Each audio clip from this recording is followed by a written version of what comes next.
Yo, what's going on, guys? It is GZTV back with another video, and in this video we are going to be discussing the brand new Metro Boomin Spider-Man Into the Spider-Verse soundtrack.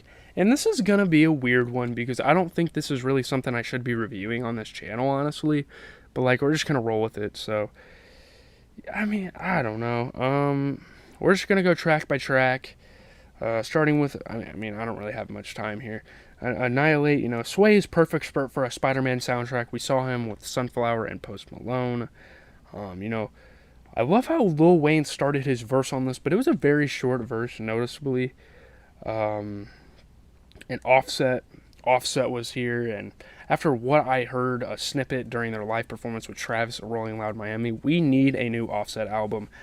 And this album really just reminds you of everyone in the rap game that's about to drop, hopefully soon. I don't know if Lil Wayne's dropping this year. I don't really care for Sway Lee. He just came off of Shrim Life 4, maybe? Offset definitely dropping an album soon. Am I Dreaming? Obviously, a very cinematic song. I love the beat here. It's supposed to be for a soundtrack, so it's going to be cinematic. Really good song. ASAP Rocky comes on the track. Pause. Like, insane. Like, his rapping throughout this album as a whole, he is one of the best performers on this record. He kind of had like a Wiz Khalifa flow for a while. Absolute certified banger is Am I Dreaming? It's crazy to think that a person produced this like Metro Boomin. It's insane. I mean, it's so high level. So much intricacy going into this. Oh, man. But yeah, ASAP Rocky also dropping an album soon. We can be excited for him. All the Way Live was insane. The transition was awesome going into this. Future was on here. Future's part was amazing. Man, loved Future's part. I didn't really care for Uzi on this, but Future had enough that I was like, yeah, this track is awesome. Future really made this track. This is the wrong universe to be mentioning the Avengers. That bar was kind of questionable, but the song was a little unnecessarily long, but as long as you listen to like Future's parts for a little bit and then switch the song, you're gonna get whatever you need out of it. Danger Spider, such a random collab. I'm definitely here for it. JID and Offset, two really good lyricists, honestly, and they've definitely elevated in each of their music, and you can kind of see that. JID just dropped the Forever Story, easily a top 3 album, maybe even top 2 of last year. And again, Offset's on here. Offset's on here like 3 times, so it's really cool. Insane beat. The ad-libs are so awesome for Offset's part. Brings a lot of energy to the track. The chorus is pretty garbage, but both of their verses and both of their parts on here are really good.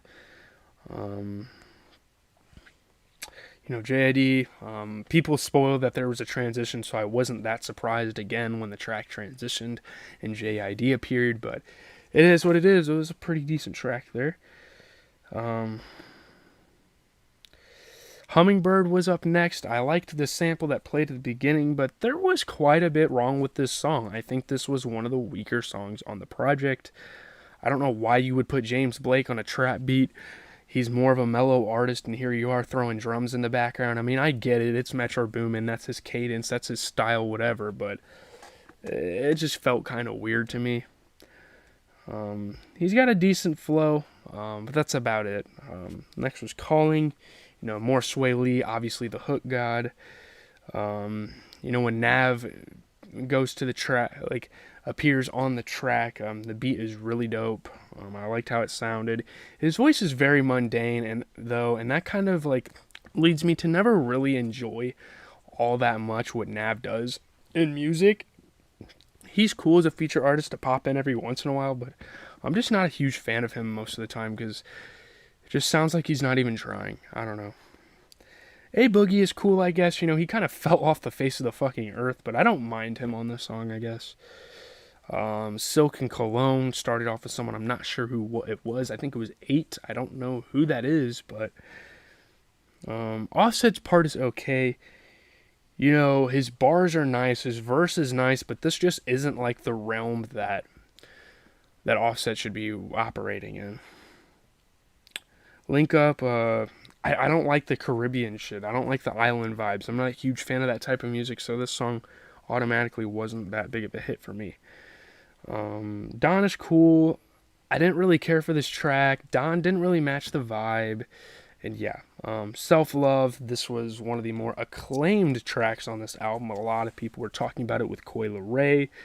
It's interesting. I heard on Twitter going into this album that this was, and maybe I should stay off of music Twitter, but I heard this was one of the best songs on the album. But Coi Leray, I didn't really think she could do it. I mean, I see it. She has really good flow, but I don't. Out of all the tracks, this is the one that's getting praise. I didn't really get it as I was listening, so yeah, that's cool. It's a pretty solid Coi Leray track, if I do have to say so. Home had Don Toliver. This is kind of like the Don Toliver we wanted. The vocal effects when Uzi was on there was great. Uzi was really cringy though, like some of his parts, he was like actually talking about the movie, and it was so fucking weird. Just make a good song. I don't know. You don't have to bring up the topics of the movies and stuff. I don't know. I thought it was weird. Nonviolent communication, James Blake and A$AP Rocky on the surface seems like a really good collab. And A$AP Rocky I don't know, he was great. 21 was cool to have here, but I don't know, it was kind of disappointing for like the combo of artists that it had. Giving Up, Not the One. Sino had some production on here. I thought that was nice. More Don Toliver. Pretty crazy instrumentation. There was a back-to-back 21 Savage feature. 2 Chainz was on here. It wasn't bad. Nas Morales.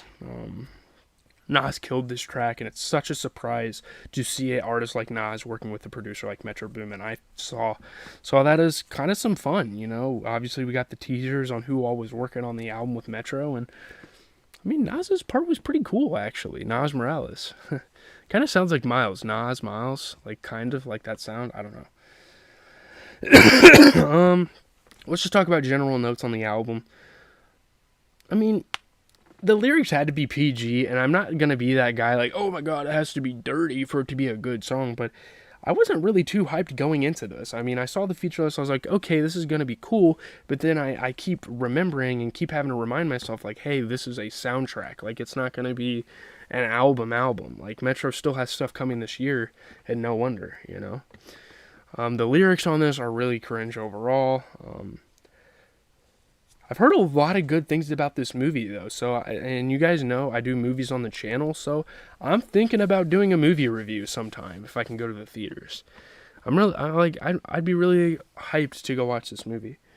The movie clips being in there were kind of weird. I don't know why it did that. I mean, not much replay value on music or on movie soundtracks, so that's kind of what I was keeping in mind as I was listening. Like, yeah, you're not going to, be bumping this for weeks. It's a fucking soundtrack. It's supposed to be meant for the movie, not for, just listening to it separately,